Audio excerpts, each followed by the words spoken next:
It's Friday, October the 10th, 2014. I'm Nikki Gordon-Bloomfield, and this is episode number 53 of T.E.N, Transport Evolved News for the week beginning October 6th, 2014. If you're wondering why this week's show is a little late, it's because a certain Californian automaker decided to unveil its new hotness late last night in California. Actually, 4 a.m. at local time. So we made the decision to make sure the show was late to ensure the news made the cut. We're also happening to go on the road today to a new Tesla store opening, so I've just finished this edit about 10 hours later than usual. I hope you'll forgive me. But given the news we're covering this week, I think you'll agree it was a good call. It's official. After just a week of speculation and rumours, Tesla has finally announced the addition of an all-wheel drive, or dual motor, option to the Tesla Model S. Unveiled late last night, or early this morning if you're in the UK, at an exclusive Tesla Motors event in California, the Tesla Model S 60D and Tesla Model S 85D use the same twin-motor electric setup as the upcoming Tesla Model X, and will accelerate from 0 to 60 in an astonishing 3.2 seconds. What's more, the Tesla dual motor option is far more efficient than the original single motor setup, meaning you'll get as much as 10 miles extra range if you have the Tesla Model S 85D rather than the single motor Tesla Model S 85. You should form an orderly queue to buy, please. And as we rightly predicted earlier this week, Tesla's event this morning also unveiled the start of Tesla's autonomous drive system, with the revelation that Tesla has been producing autonomous drive capable cars for the past 2 weeks at its factory in Fremont, California. While the cars won't be driving themselves down the freeway just yet, they're all fitted with front-facing radar and visible light camera, 360-degree ultrasonic sonar, and a tweaked drivetrain system, making it possible for the car to change lane for you on the freeway, ensure you don't hit anyone in bad weather, and even, supposedly, drive without a person on board. Sadly, that last feature won't be active on the highway or any public roads at the moment due to legislative issues, but Tesla CEO Elon Musk announced that the new Tesla Model S will look at your calendar and greet you from its garage if you happen to be on private land, moving itself from the driveway to your door, ready to greet you in the morning for the commute. That's pretty darned cool. I want one. When it launched in 2010, the all-electric Nissan LEAF represented a massive investment in plug-in car technology from the Japanese automaker. In fact, if you account for the total investment made by Nissan and its alliance partner Renault, more than $5 billion was set aside for the development of an electric car battery pack, drivetrain technology and plug-in car design.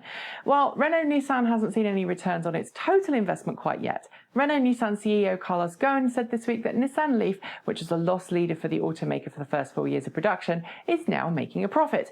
Or to put it another way, Nissan is now making more money on every LEAF it builds than it spends on building the car. And with LEAF sales rising month on month, the amount of money Nissan stands to make from the LEAF is just set to get bigger and bigger. As for key markets, it turns out that Atlanta, Georgia is the #1 market for the LEAF in the US, ahead of San Francisco, Seattle and Los Angeles. So, well done, Atlanta. It might be nearly 50 years since the original USS Enterprise took to the skies in Star Trek, but Captain James Tiberius Kirk and his trusty Vulcan first officer come scientist Mr. Spock have come back from the future to let us know that driving plug-in cars is the way to the future. At least actors William Shatner and Leonard Nimoy have, courtesy of a new Volkswagen ad campaign called #VWFuture. Naturally, the aim of the German language ad is to promote the idea that driving a plug-in car from Volkswagen is to drive the future today, and features both Shatner and Nimoy behind the wheel of plug-in Volkswagens.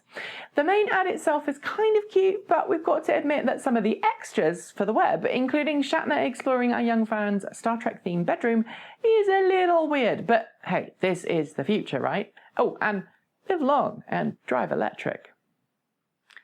Like the next generation Chevrolet Volt, the next generation Nissan LEAF, due sometime in 2016 as a 27 model year, is highly anticipated by current and future electric car drivers alike, if only for its reportedly larger all-electric range.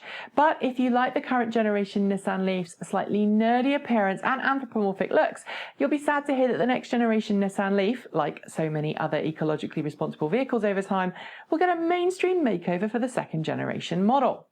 That's according to Nissan design chief and senior vice president Shiro Nakamura, who told Green Car Reports at last week's Paris Motor Show that the 2017 Nissan LEAF would get a more conventional design, which toned down its EV-ness. But while it might look more conventional, Nakamura said the 2017 LEAF would be offered with a wider range of options and trim levels, so that those who want to entertain their inner geek can still do so. I'd better start saving up.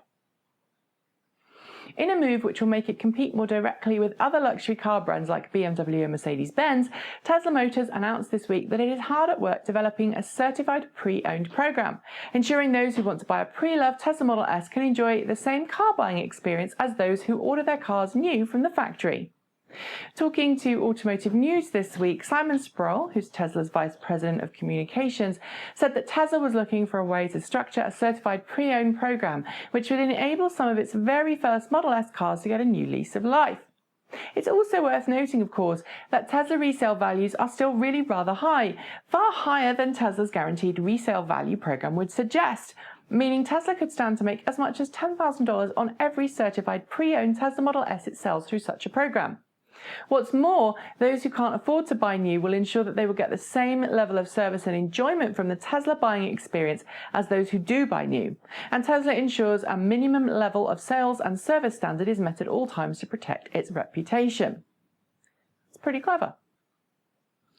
After months of rumours about a possible 200-mile electric car from Detroit automaker General Motors, the company's global product chief, Mark Royce, confirmed General Motors is looking to develop a third Chevrolet plug-in vehicle alongside the Volt extended range electric car and all-electric Spark EV mini car.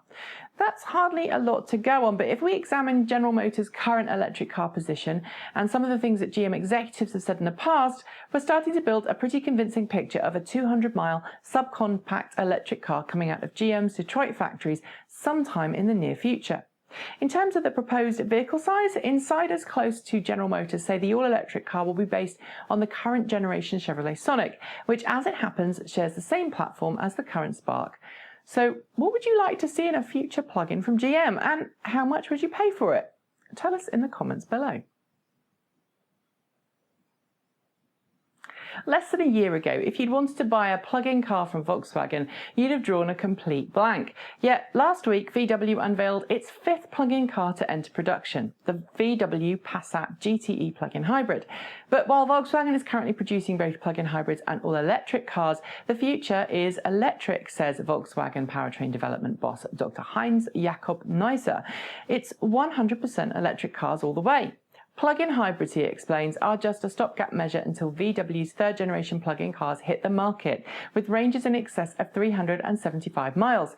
Talking about the next-generation e-Golf, which he said will have at least 180 miles of range, Dr. Neusser says the third-generation cars from Volkswagen will make 300-plus-mile trips a reality by the end of this decade. And all we've got to wait for, he said, is recharging infrastructure to catch up. We can't wait. While German automaker Volkswagen is focusing on all-electric models, however, Japanese automaker Toyota says that hybrid rather than plug-in hybrid or electric cars are where its attentions will lie in the near to mid-term. That's according to Toyota product chief Carl Schlitt, who called the idea that plug-in hybrid drivetrains were an essential step for Toyota a myth. In fact, he argues, Toyota's hybrid drivetrain technology, which has been in production since the late 1990s, has a long way to go before it becomes obsolete. Referring to the next-generation hybrid CVT drivetrain, Schlitt says we'll see more from Toyota that sets a new boundary in the world of hybrid fuel efficiency and emissions, all without a plug. And after that, he says, Toyota will skip plug-ins altogether and go to hydrogen fuel cells. Now, that's a surprise.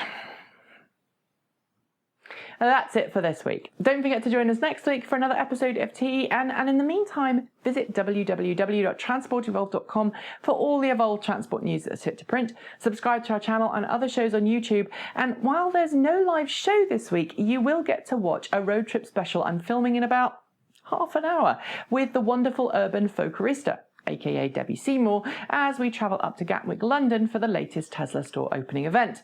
We'll be uploading it in time for Sunday's usual live 6 p.m. show slot. I'm Nikki Gordon-Bloomfield. Have a great weekend, and until next time, stay juiced up.